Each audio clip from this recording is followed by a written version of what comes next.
사상자가 발생한 게 아니라 사망자가 경찰이 먼저 죽어요. 그러니까 10만 명으로 이 사태를 일으키는 사람들이 많아지니까 광주에 있는 경찰 병력이 10만 명 감당하겠습니까? 감당이 안 되는 거예요. 현재 아마 우리나라 경찰 총 숫자가 한 15만쯤 될 건데 10만 군중이 일어나서 광주에 있는 경찰들과 대치하는 상황에서 경찰이 먼저 사망을 하게 되니까 이게 경찰 병력으로 사태를 진절시킬 수가 없었습니다. 그래서 그때 당시에 국군 24단 61, 62연대, 63년대까지 이 세 개 연대가 출동을 하는데 5월 20일 날 출동, 20일 날 용산에서 출발해서 5월 21일 8시 58분 광주 서톨게이트를 이제 도착하게 됩니다. 그러면 군 부대가 이동하는 것은 이게 그냥 모든 사람들이 알게 될까요? 아니면 이게 비밀리에 군 부대가 이동을 합니까? 비밀리에 이동을 하게 됩니다. 군부대 작전이니까. 그래서 육군 작전명령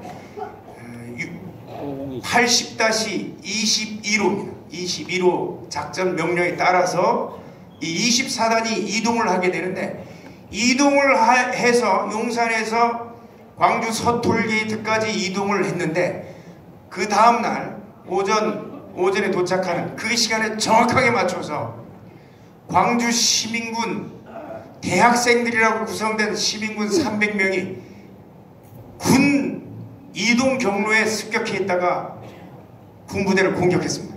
그리고 나서 이 군용 차량 14대를 탈출합니다. 탈출. 뺏어요. 군인들이 대학생들 뭐 어떻게 쏘겠어요? 그래서 14대를 탈출을 합니다. 여러분들의 자식들이, 대학생들이 군부대 이동 경로에 숨어 있다가 막아서서 자동차를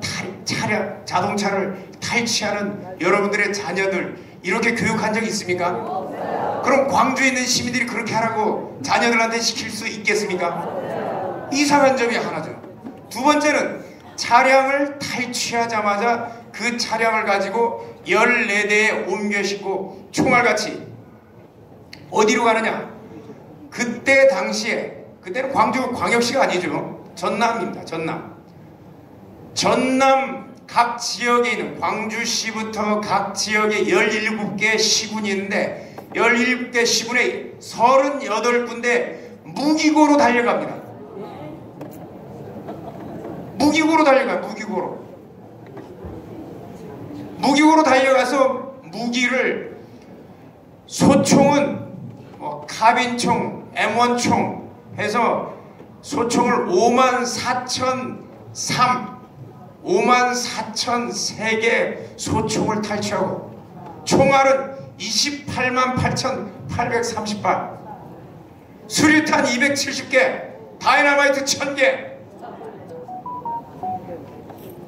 내가 내 자녀들한테 야 무기고 어디에 있으니까 거기 가서 가면 총이 있고 총알이 있고 다이너마이트가 있다고 우리 여러분들 중에 아는 사람 있어요? 서울에서 온 분 한번 손 들어주세요. 서울에서 온 분.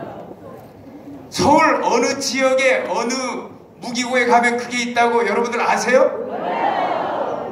정확하게 알고 4시간 만에 그 차량을 가지고 4시간 만에 17개 시군에 가서 무기고에 가서 그걸 다 탈취를 해냈습니다. 이게 대학생들 300명이 가서 할 수 있는 일이에요.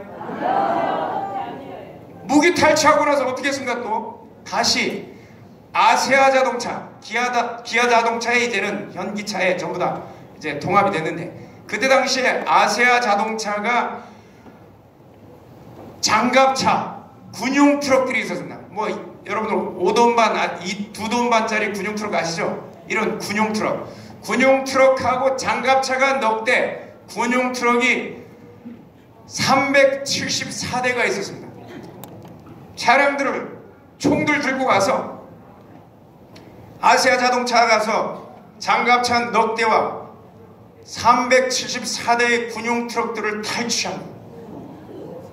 그 시간이 얼마 안 걸렸습니다. 총으로 이젠 무장을 했지. 그리고 군용 트럭도 있지. 장갑차도 있지. 그 다음 어디 갔느냐. 그때 당시에 600명 넘는 정치범들이 광주교도소에 복역하고 있었습니다. 광주교도소에 가서 바로 광주교도소로 1980년 5월 21일 날 탈취하자마자 그 차량들을 가지고 광주교도소로 가서 습격을 합니다. 누구 빼내려고? 간첩들 빼내려고. 한 번만 공격했을까요? 한국 사람은 특징이 3세판. 그건 한국 사람들은 3세판이에요. 3번만 공격하면 되는데 5번 공격해.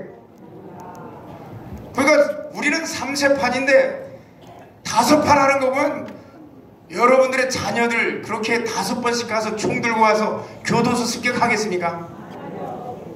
아니에요. 그러니까 여기에는 군부대 이동 경로를 정확하게 파악하고 도착 시간을 알고 있었고, 그 다음에 어디 무기고에 총이 어느 만큼 있었다. 그리고 정확하게 총들을 탈취해오고, 그 다음에 방산업체인 아시아자동차라고 와서 장갑차와 트럭 탈취해서 그 다음 공격 장소가, 아니 민주화 운동한다는 사람이 왜 교도소 가서 공격하냐 이거예요.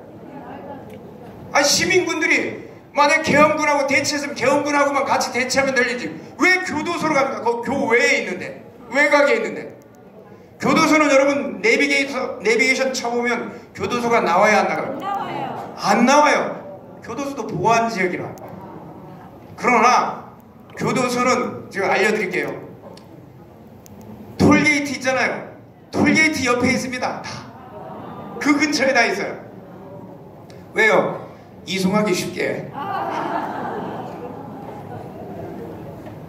그래서 이런 부분들에 대해서 이 김영시 소장님이란 분은 2019년 2월 21일자 지역 신문에 이런 게 여기에 관련된 사람들, 시민군이 그렇게 할 리가 있냐, 대학생들이 그렇게 할 리가 있냐, 이 사람들을 추적해서 밝혀내라 이거예요. 밝혀내지 못하는 이유가 뭐예요? 유공자라서요? 대한민국의 유공자들이 숨어서 유공자합니까? 문패에다가 유공자 달아야지.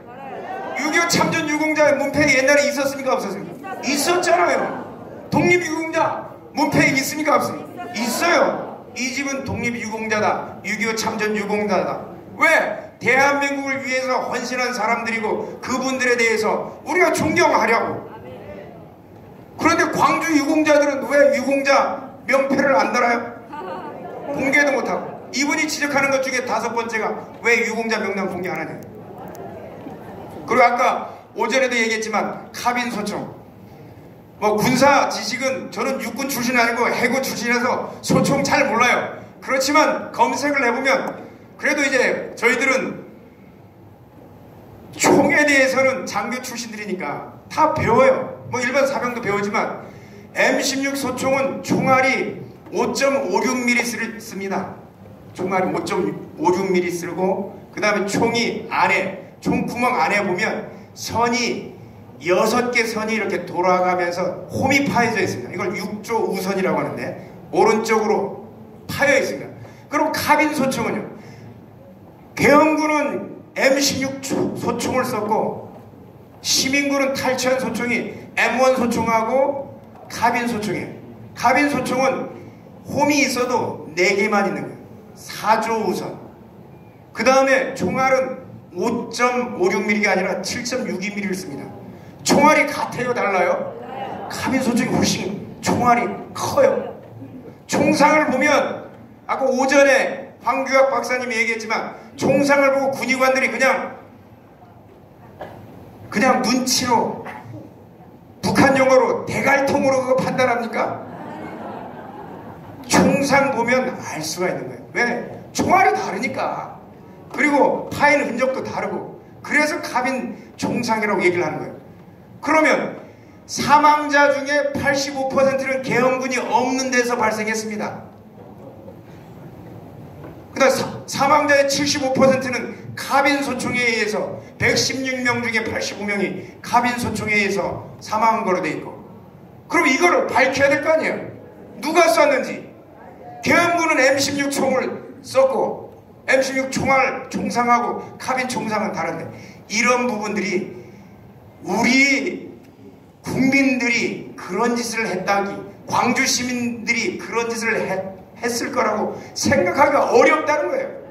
이거를 정광훈 목사님이 얘기를 한 건데 이 부분이 뭐 잘못됐습니까? 이걸 얘기하면 5.18 민주화 운동 등에 관한 특별법 제8조에 따라서 신문, 방송, 잡지에 내도 안 되고, 인터넷에 내도 안 되고, 일반 잡지 간행물에 내도 안 되고, 이렇게 연설에서 해도 안 되고, 집회에서 해도 안 되고, 이렇게 하면 5년 이하의 징역, 5천만 원 이하의 벌금에 처합니까?